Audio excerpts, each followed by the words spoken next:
Muy buenos días, hermanos. Abran sus Biblias, por favor, en Apocalipsis capítulo 8, versículo 2. Continuamos en esta mañana nuestro estudio detallado del libro de Apocalipsis bajo el eslogan Jesucristo, Cordero Vencedor. Tenemos un reto extraordinario, un reto grandioso, y es comprender los enigmas, las verdades ocultas detrás de los símbolos del libro de Apocalipsis, y entender más que los símbolos y todo lo enigmático de ellos, entender el Evangelio. Nos interesa el Evangelio. El libro de Apocalipsis es una sucesión de visiones, una sucesión de enseñanzas que Dios da al apóstol Juan a través de unas series de 7. Ya analizamos los 7 sellos, o estamos prácticamente cerrando el último sello. Y en el capítulo 1 del versículo 8 dice: cuando abrió el 7º sello, se hizo silencio en el cielo como por media hora. Intentamos entender un poco el tema del silencio, el tema del respeto y la reverencia en la presencia del Señor, pero más que entender el silencio como una actitud de respeto de los creyentes hacia Dios o de la creación hacia Dios, entendimos que el silencio hace parte del carácter de Dios, no de algo que se le tributa a Dios, sino algo que es connatural al ser de Dios, a su realidad como Dios soberano y justo, y que el silencio es una de las actitudes que Dios produce en los creyentes y en toda su creación, especialmente con relación a su santidad y a su justicia.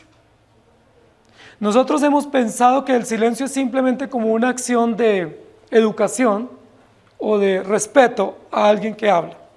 Pero realmente el silencio es el terror que Dios produce en su creación, porque Él es santo y porque Él es justo.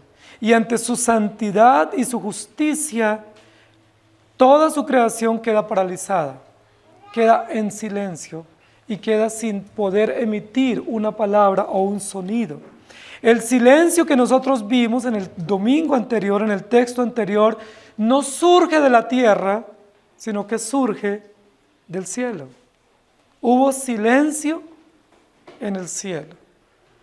Es decir, es el respeto solemne ante Dios.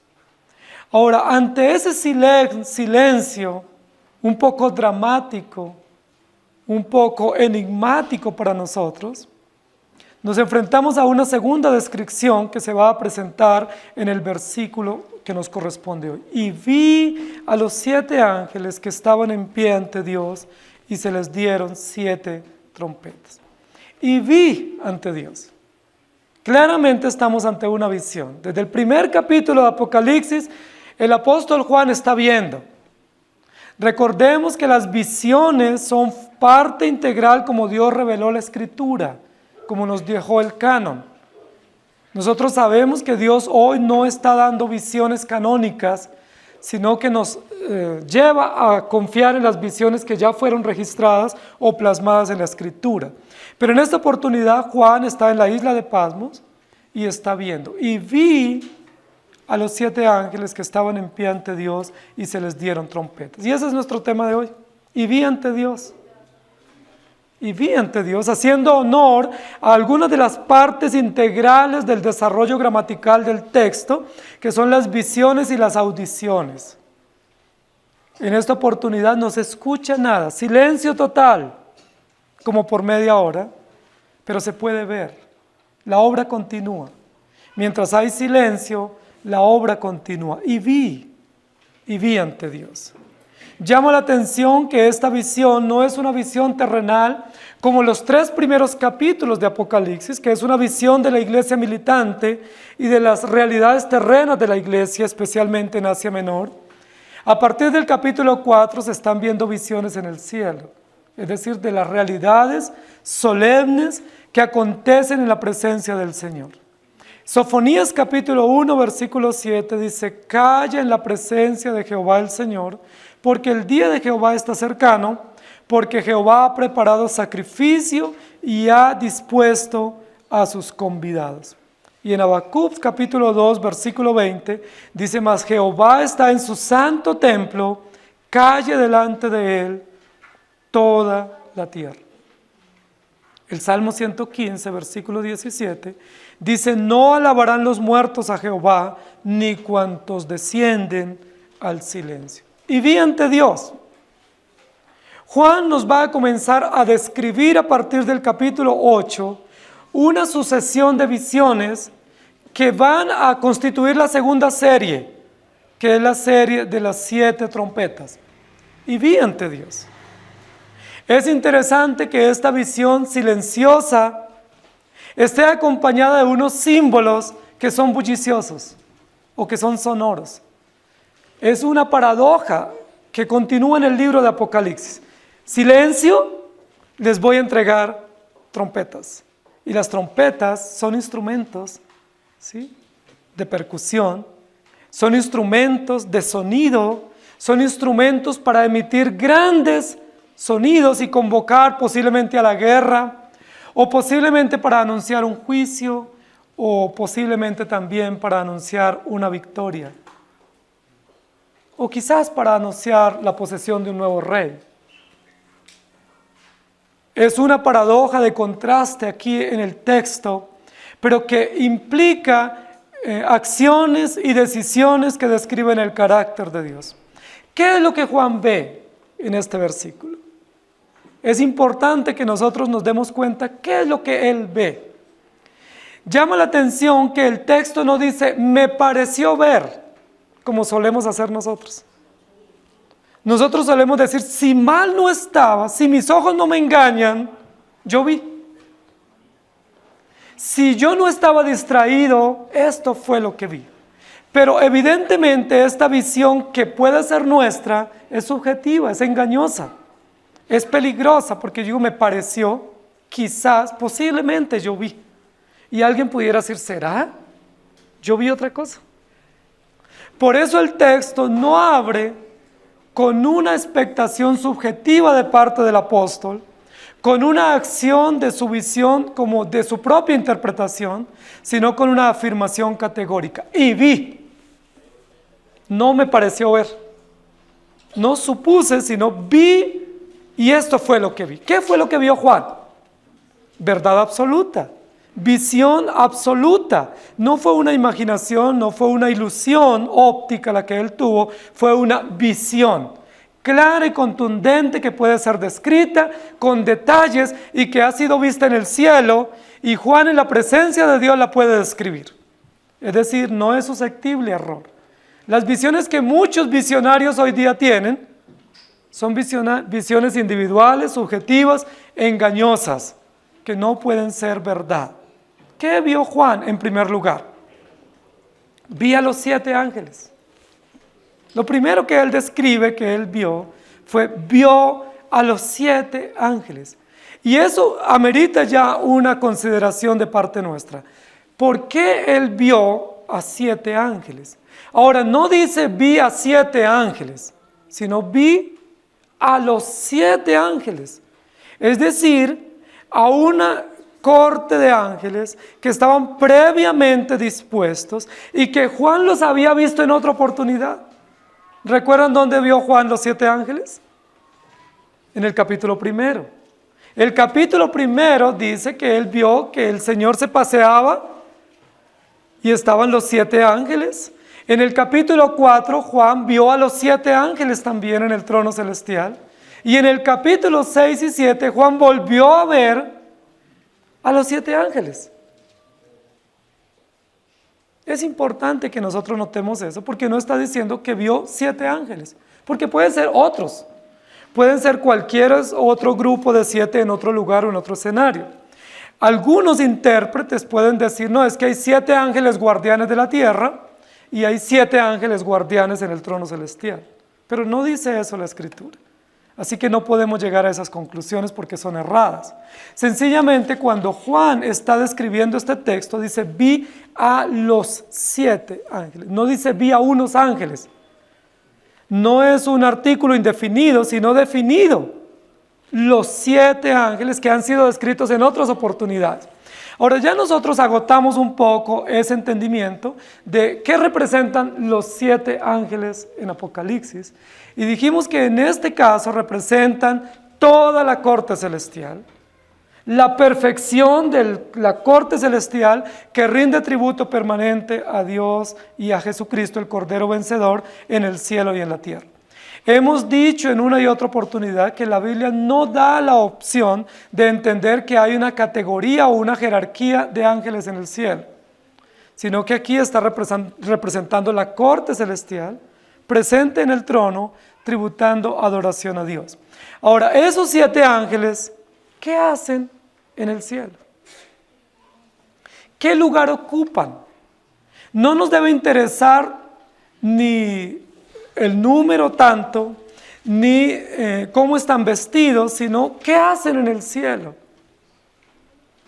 Porque muchos se distraen y crean toda una doctrina de ángeles. A nosotros no nos interesa una doctrina de los ángeles, nos interesa saber qué hacen ellos en este momento en el cielo y por qué Juan los puede apreciar con mucha nitidez y con mucha claridad. Y vi a los 7 ángeles. ¿Qué representan entonces los 7 ángeles en el cielo? ¿De qué nos hablan estos ángeles? ¿De los ángeles o del que está sentado en el trono? ¿Cuál es el centro de toda la visión? Nosotros podemos distraernos por los detalles, podemos desviar la vista y alejar la cámara y dejar de ver el centro y la razón de la visión. La visión de la visión es Jesucristo, el Cordero vencedor. Entonces, estos ángeles no operan desligados o en función de sí mismos, sino en función del que está en el trono. Por eso el texto dice, y vi ante Dios. No vi 7 ángeles, sino vi 7 ángeles que estaban ¿dónde? Ante Dios. Entonces, lo primero que nosotros tenemos que reconocer, que esta descripción de los 7 ángeles es la perfecta convocatoria, o la perfecta función que cumplen toda la corte celestial en la presencia de Dios para tributar adoración a Cristo, el Cordero de Dios. Es decir, si hay un número perfecto, o si nos representa este número 7, la plenitud de la corte celestial, ¿qué es lo que ellos hacen en el cielo? Pues adorar a Dios. Porque en el capítulo 1 de Apocalipsis, y capítulo 4, y capítulo 5, y 6, y 7, y hasta el 22, nos dice que Jesucristo es digno de ser adorado, y que en el coro celestial del capítulo 6 y capítulo 7 participan activamente los ángeles, interviniendo con algunas réplicas y algunos cantos responsivos en el trono celestial, diciendo al que está sentado en el trono, sea la alabanza y la adoración por los siglos de los siglos. Amén. Los ángeles participaron del culto celestial. Los ángeles hacen parte de la corte en el capítulo número 4 y Jesús está en medio de los ángeles. Entonces, ¿qué representan los ángeles con relación al carácter de Cristo? Que Cristo es Dios y que Cristo, por ser Dios, es digno de toda alabanza y adoración. No nos distraigamos pensando en los ángeles. Concentrémonos en qué representan estos 7 ángeles o este número indefinido de ángeles para nosotros, pero que es representado a través de este número para hablar de su plenitud y de su perfección en la presencia de Dios. Representan que Cristo es digno de adoración. ¿Estamos de acuerdo? Que el ser que está sentado en el trono, que está desatando uno a uno los sellos, que tiene el rollo en su mano derecha, y que está a punto de emitir juicios destructivos contra la humanidad, es nada más ni nada menos el Cordero vencedor digno de toda adoración.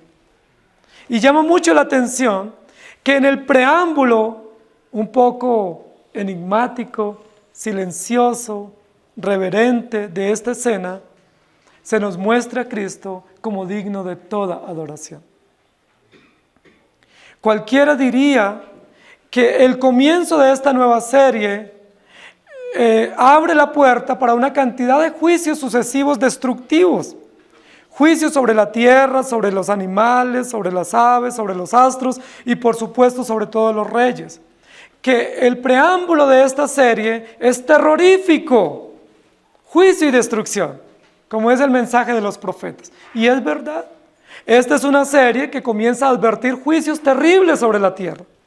Pero antes de comenzar a sonar las trompetas y darnos o describirnos estos juicios futuros y constantes en la historia de la redención, antes de eso, Juan dice, vi ángeles en el cielo.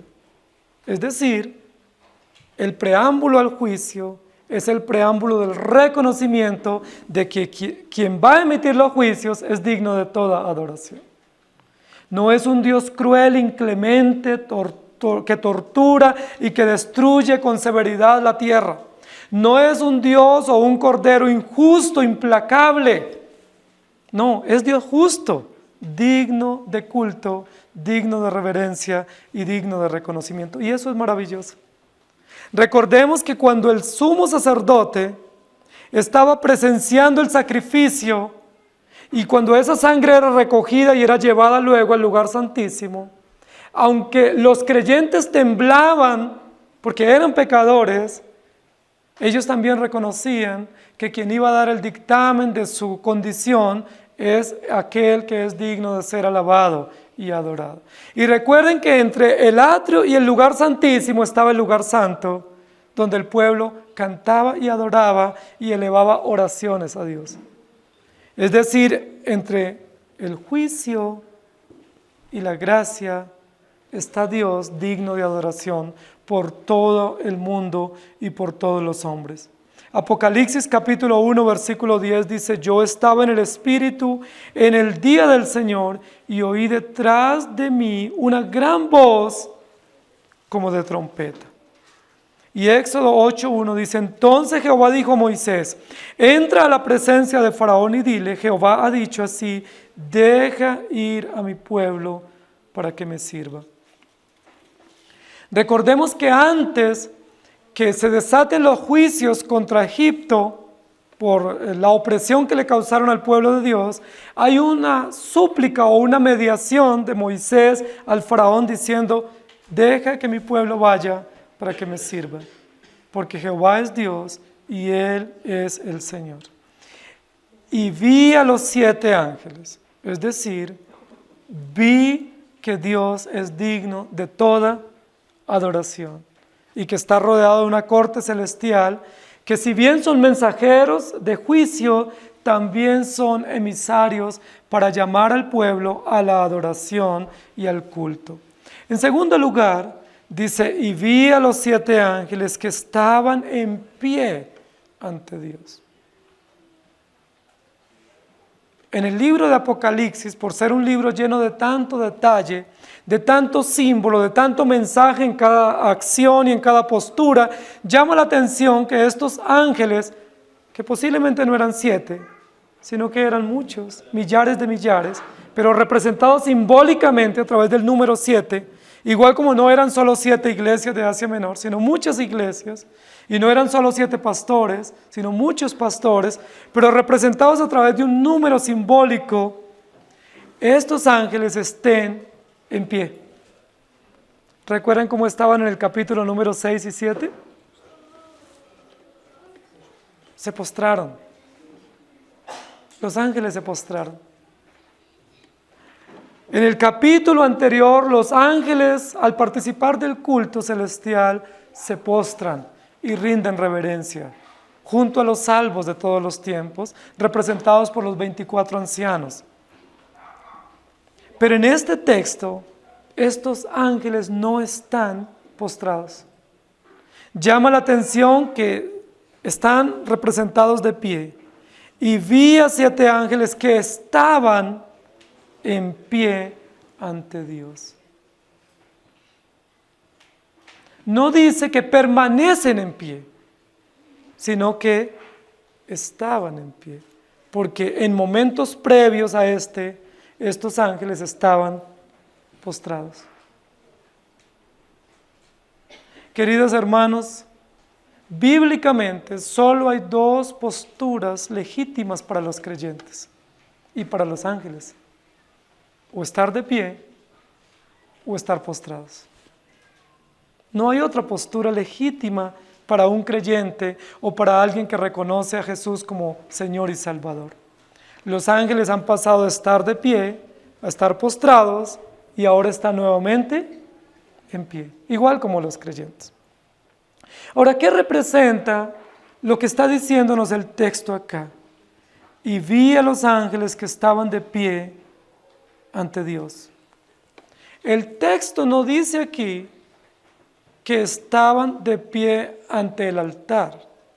Pero si ustedes conectan este texto con los textos anteriores del capítulo número 7 y con los textos sucesivos del capítulo número 8, nos vamos a dar cuenta que aquí hay todo un oficio sacerdotal.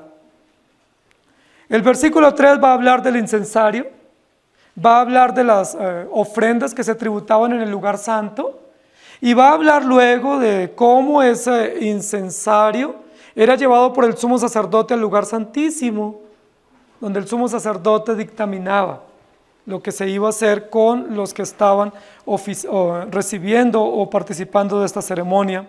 Y en el versículo número 5 va a hablar de truenos y voces y de fuego que sale del altar. Entonces, ¿dónde están estos ángeles en este momento? Están en el cielo, en el trono de Dios, pero un trono que está representado simbólicamente como un altar. Y recuerden que habían 3 tipos de altares entre los hebreos, en los 3 tipos de lugares donde ellos se presentaban para adorar a Dios. Estaba el altar del sacrificio en el atrio, estaba el altar de la adoración en el lugar santo, y estaba el altar de la alianza o el altar de la expiación en el lugar santísimo. ¿Recuerdan? 3 tipos de altares. ¿Dónde están los ángeles? Están de pie. ¿Dónde? En el altar. En el altar. Y eso tiene una significación importante para nosotros, porque al decir que había 7 ángeles alrededor del Señor, estamos diciendo que Él es digno de ser adorado como Dios. Pero cuando vemos 7 ángeles, o esos mismos ángeles, o esa multitud incontable para nosotros de ángeles, de pie ante el altar, ¿qué testifican los ángeles entonces?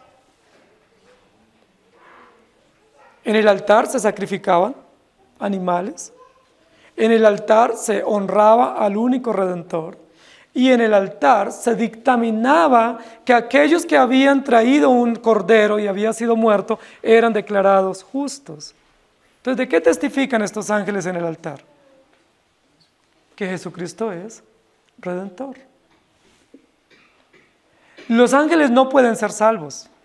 No hay ángeles salvos, porque los ángeles no son beneficiarios de la gracia salvífica.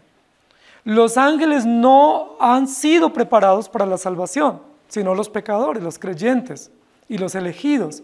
No obstante, aunque los ángeles no son objeto de salvación, ellos testifican que Jesucristo es Redentor. ¿Se acuerdan que en el arca de la alianza habían 2 símbolos encima? 2 arcángeles o 2 ángeles que testificaban simbólicamente con su presencia que Jesucristo es Redentor y que ellos eran testigos de la redención. ¿Se acuerdan que en todos los eventos de la redención ha habido ángeles presentes?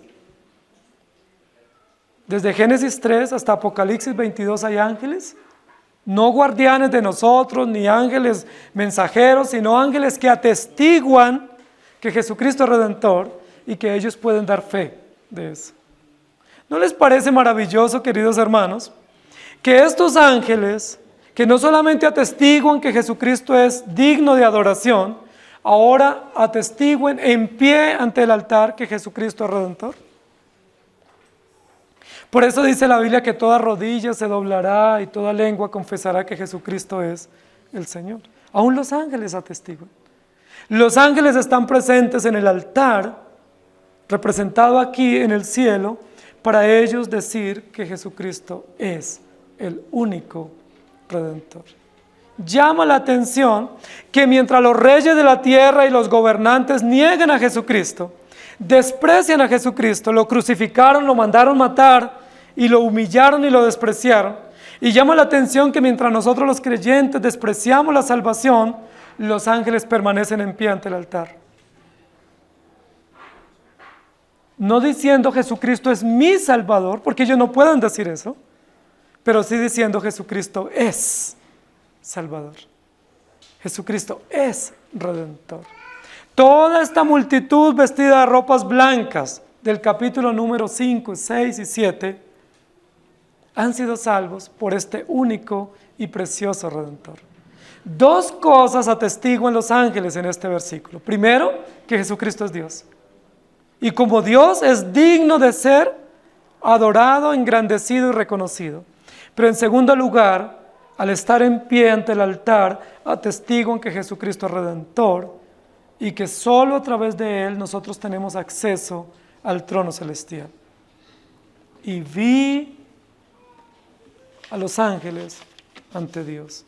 Por eso ese versículo es tan importante y por eso también el texto anterior, aunque no nos ordena guardar silencio, sí nos dice que hubo silencio.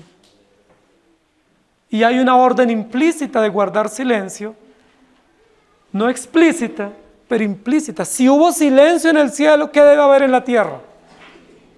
Silencio. Si hubo silencio en el trono de Dios, ¿qué debe haber en la iglesia? Silencio. Si los ángeles guardaron silencio y los 24 ancianos guardaron silencio, ¿qué debemos hacer ustedes y yo hoy? Silencio. ¿Por qué? Porque Jesucristo es Dios. Aún los ángeles lo testifican. Jesucristo es Dios de los ángeles también. Pero en segundo lugar, porque Jesucristo es nuestro Redentor. No es el Redentor de los ángeles, pero es el Redentor. Recordemos que una de las cosas que se representaba a través de las trompetas era una fiesta. Los hebreos tuvieron muchas fiestas instituidas por Dios y una de las fiestas que ellos tenían se llamaba la fiesta de las trompetas. ¡Qué hermoso! La fiesta de las trompetas. ¿Cómo les parece esa fiesta? Pero no era una fiesta como un carnaval. No era una fiesta disonante donde se hacía algarabía, sonando trompetas de manera desordenada. No, la fiesta de las trompetas era una fiesta específica donde solo los levitas delegados podían hacer sonar trompetas en orden. Pero esas trompetas tenían una finalidad y era advertir que se estaba celebrando un día. Y era el día de la expiación. Cuando sonaban las trompetas, en ese día, recordaba a todos los judíos que era el día de la expiación y que todos debían llegar al templo y debían llevar corderos y debían recordar que la expiación de ellos venía únicamente a través de Jesucristo, el Cordero Vencedor. Era una vez al año que se celebraba. Una única vez al año, un único día, era el día de la expiación y era el único día que el sumo sacerdote levantaba las cortinas o el velo y entraba al lugar santísimo. Era el día de la expiación, el día de las trompetas. Ahora, el día de las trompetas nos recuerda a la verdadera trompeta. ¿Qué dice la Biblia? ¿Quién es la trompeta? Jesucristo es la trompeta. Por eso habla de 7 ángeles y 7 trompetas, recordando que esa trompeta es la voz de Dios para el pueblo. No era una trompeta cualquiera, ni cualquiera la podía hacer sonar, ni evocaba mensajes de diferentes ángulos, sino esas trompetas representan la voz de Dios y la trompeta de Dios. ¿Cómo es la voz de Dios para nosotros? Como trompeta, es decir, fuerte, comprensible y nadie puede decir no la escuché. Advierte eminentes juicios y acciones de parte de Dios. El día de la trompeta o la fiesta de las trompetas, todo el pueblo se congregaba. Era una fiesta, pero era una fiesta que comenzaba con silencio, porque era el día de la expiación.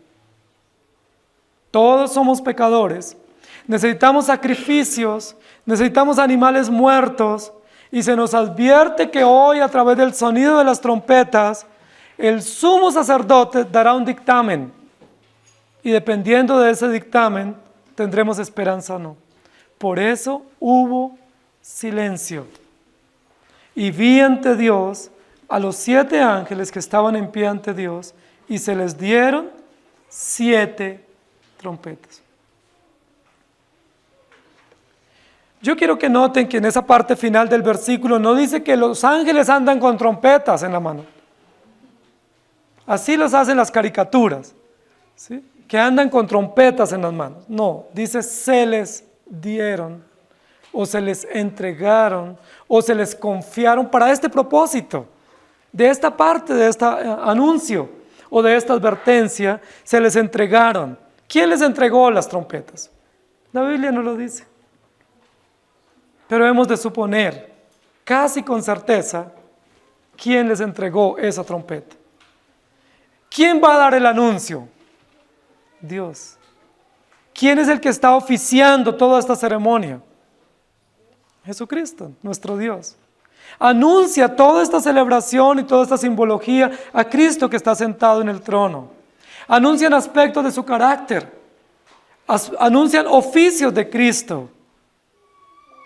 Primero anuncian que Él es Dios. Segundo anuncian que Él es Redentor, misericordioso. Y ahora en tercer lugar anuncian que Él es Rey justo y victorioso.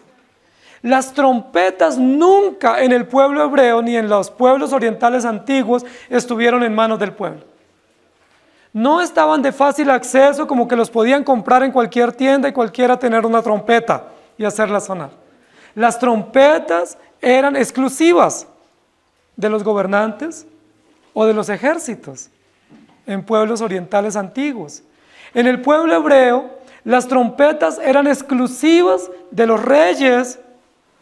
Las podían usar los reyes para celebrar sus victorias o las posesiones en el trono. Las podían usar los levitas de manera exclusiva cuando había celebraciones en el templo. O las podían usar los militares cuando habían victorias.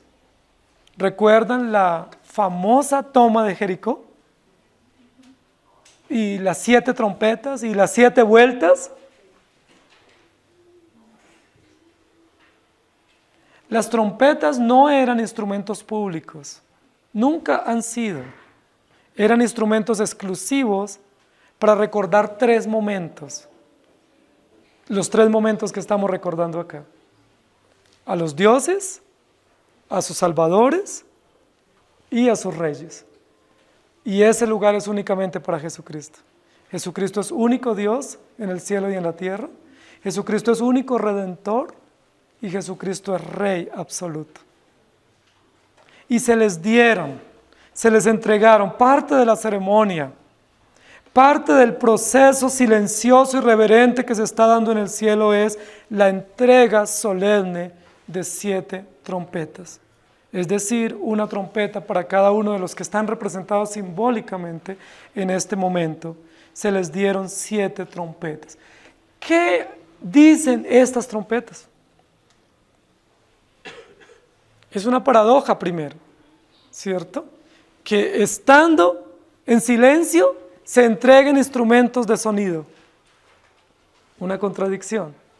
Pero también es paradójico que estando en el cielo se entreguen instrumentos que son cosas hechas. Las trompetas antiguas de los hebreos nunca fueron de plata, ni de oro, ni de acero, como las podemos tener hoy. Las trompetas antiguas de los hebreos, ¿saben de dónde venían?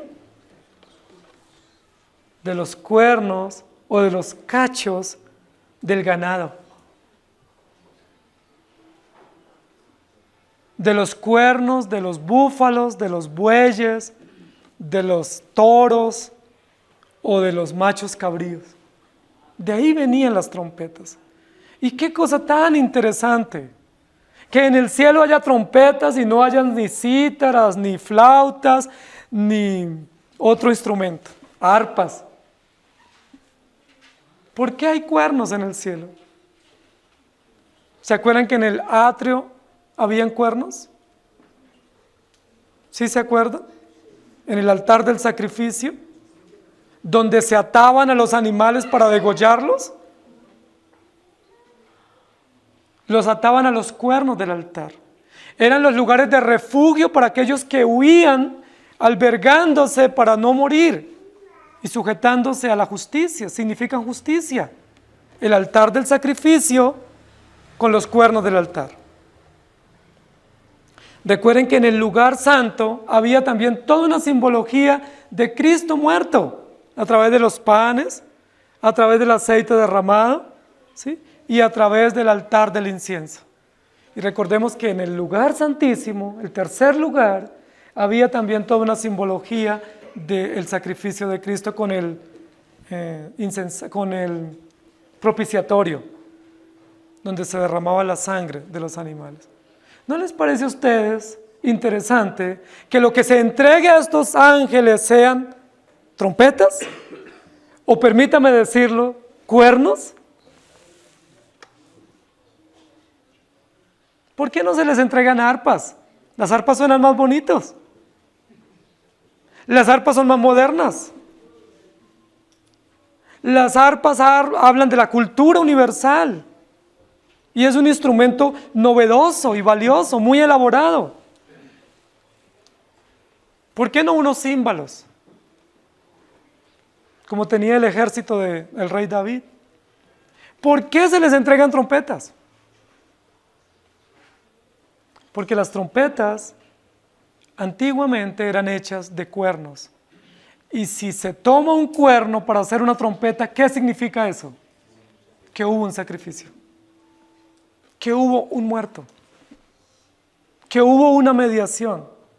Y esa trompeta entregada en la mano de cada uno de estos ángeles en el cielo nos recuerda que hubo un sustituto. Y eso significa la justicia de Cristo. Las trompetas estaban en manos de los reyes, de los sacerdotes y de los militares, es decir, los que indicaban justicia. Los cuernos o las trompetas antiguas se hacían sonar cuando había guerra, para llamar al pueblo a entrar dentro de los muros porque había guerra inminente. Pero las trompetas también se hacían sonar cuando habían victorias, cuando se ganaban las guerras y se venían con todas las propiedades, los botines, se hacía sonar la trompeta. Somos victoriosos. Pero el día más recordado por los hebreos, por el pueblo de Dios en la antigüedad, cuando sonaban las trompetas, era el día de la expiación. Porque era una fecha específica. El día 10 del séptimo mes de todo año, sonaban las trompetas a los alrededores del templo y todos los hebreos llegaban con un cordero para una fiesta solemne, el día de la expiación. Sonaba la trompeta, ¿qué le recordaba a los hebreos? Somos pecadores, pero Cristo es nuestra justicia. Él murió para perdonar nuestros pecados. Y se les dieron 7 trompetas para que los ángeles anuncien que la justicia viene de Dios. Es llamativo, hermanos queridos, que los ángeles no solamente reconocen que Jesucristo es Redentor, sino que ellos reconocen algo esencial para el Evangelio, y es que la redención no está ajena o separada de la justicia, sino que justicia y misericordia van juntas. Guardamos silencio porque Él es Dios, pero guardamos silencio porque Él es Redentor, y guardamos silencio porque Él es justo. Porque toda acción judicial o de expiación que quita la culpa, la obra o la opera perfectamente Jesucristo. Hay toda una conjugación de elementos del sacrificio. El animal es traído al atrio, es degollado, la sangre recolectada, los cuernos cortados, suena la trompeta, anuncia que a través de ese sacrificio la pena o la culpa ha sido borrada y nosotros hemos sido declarados justos delante de Dios. Yo les digo, ¿no amerita eso silencio reverente? Los ángeles están en pie porque en el lugar santo todo mundo estaba de pie. Cuando se va a esperar un veredicto, ese veredicto se espera de pie. No se espera sentado. Cuando usted está en un juicio y van a dar el veredicto, toda la sala en pleno se pone de pie y guarda silencio. El sumo sacerdote, que es Cristo, representado por múltiples sumos sacerdotes en el pueblo antiguo, en el pueblo de Dios a través de toda una orden sacerdotal, una vez al año entraba al lugar santísimo. ¿Y qué hacían todos los que estaban en el lugar santo? Estaban en pie y en silencio, posiblemente por media hora, aguardaban el dictamen. Y el sumo sacerdote decía: Cristo es nuestra justicia, sus pecados han sido perdonados.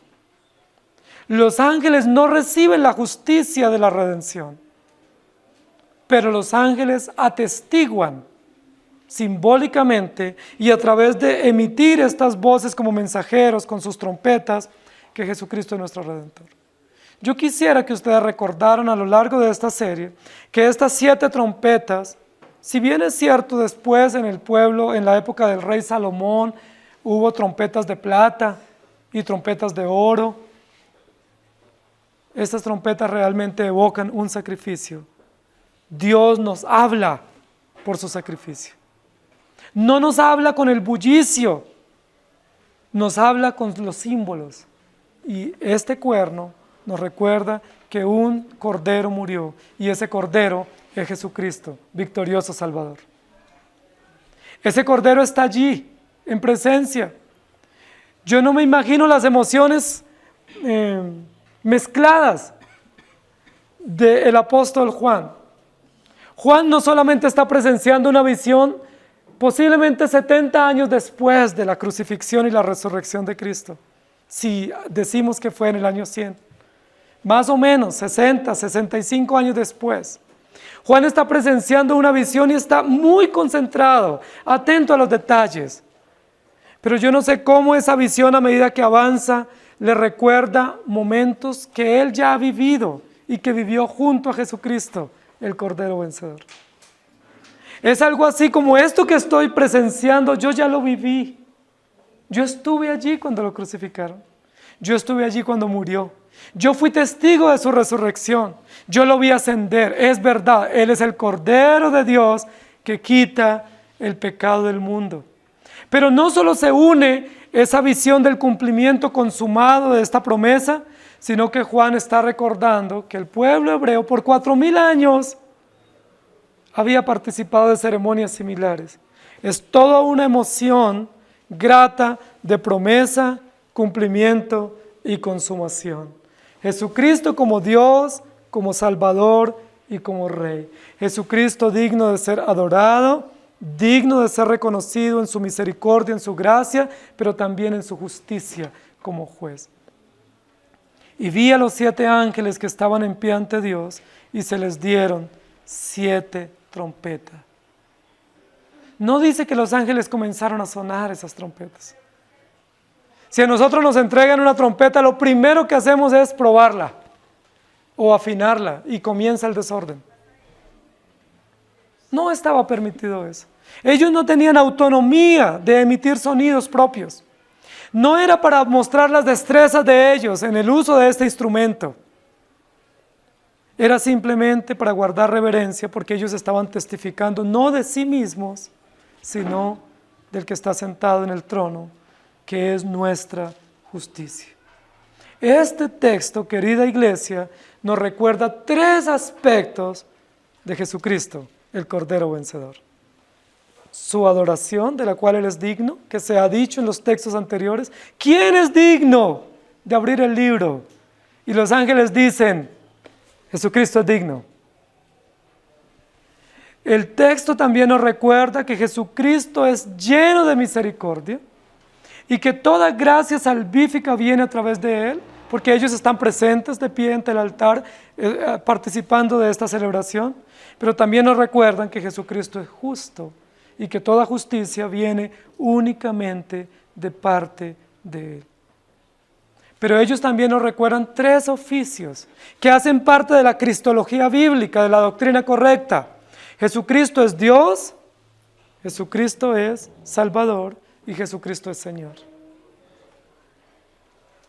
Pero nos recuerdan también 3 aspectos que Cristo cumplió estando en la tierra. Él es verdadero profeta, verdadero sacerdote y verdadero rey. ¡Qué cosa más extraordinaria! Cuando muchos de nosotros leemos estos textos nos desviamos a ver los ángeles. Entonces decimos, ¿y será que ahí estaba Gabriel?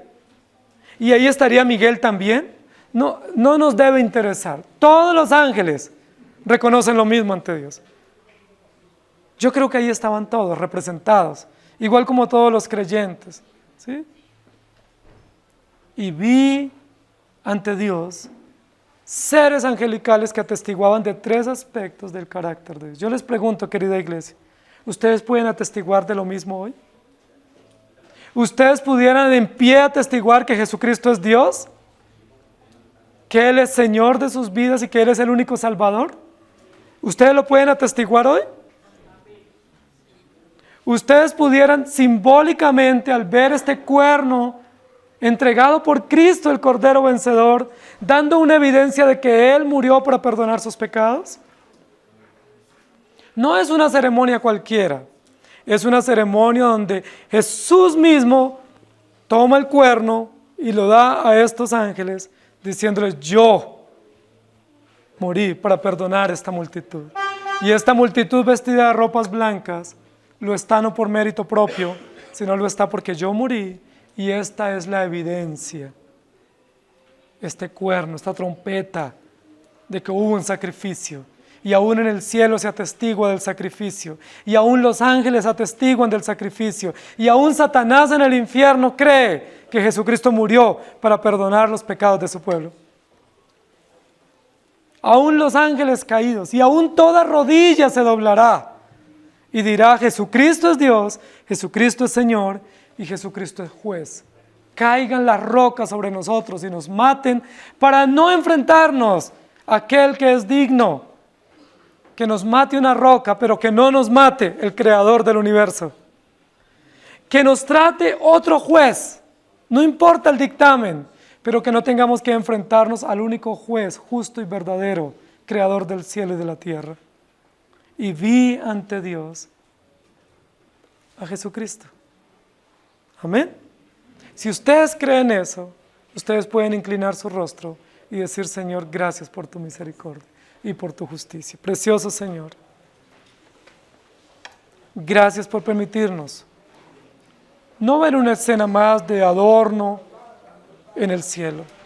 Este no es un detalle periférico, este es un detalle central que evoca tu carácter, tus oficios, tu esencia como Dios, como Señor y como Salvador. Nos recuerda que tú eres profeta, sacerdote y rey. Nos recuerda que tú eres digno de ser adorado, que tú eres Dios de gracia y Dios de justicia. Y nos recuerda que aún los ángeles no fueron creados para sí mismos, ni están a nuestro servicio, sino que cumplen órdenes en función del Creador y sustentador de todas las cosas. Gracias por permitirnos ver, aún en estos textos simbólicos que son verdades absolutas, que tú eres nuestro Dios y que nosotros somos pecadores y tenemos que guardar silencio. Señor, cierra nuestros labios ante ti, porque no tenemos nada que decir ante ti. No hay nada con lo cual podamos impresionarte, o sorprenderte, o maravillarte. Tú no estás buscando que hagamos nada para ti, porque no hay nada que podamos hacer que te honre, porque tú ya eres honrado por los siglos de los siglos, porque eres Dios santo y justo. Aún los ángeles guardan silencio, aún la creación también. Y en esta representación de estos ángeles en pie, nos recuerda a los creyentes en pie, victoriosos, por la obra preciosa de Jesucristo, el Cordero Vencedor. Gracias, Señor. Gracias porque hoy nos recuerdas que antes de la salvación tú eres digno de toda adoración. Y nos recuerdas que antes de la justicia moriste para perdonar nuestros pecados. y que cuando se desate la justicia tuya y cuando tengamos que presentarnos ante el tribunal tuyo, nos presentaremos con la certeza de la victoria y con el gozo del perdón. Gracias te damos en Cristo Jesús. Amén. Señor les bendiga, hermanos.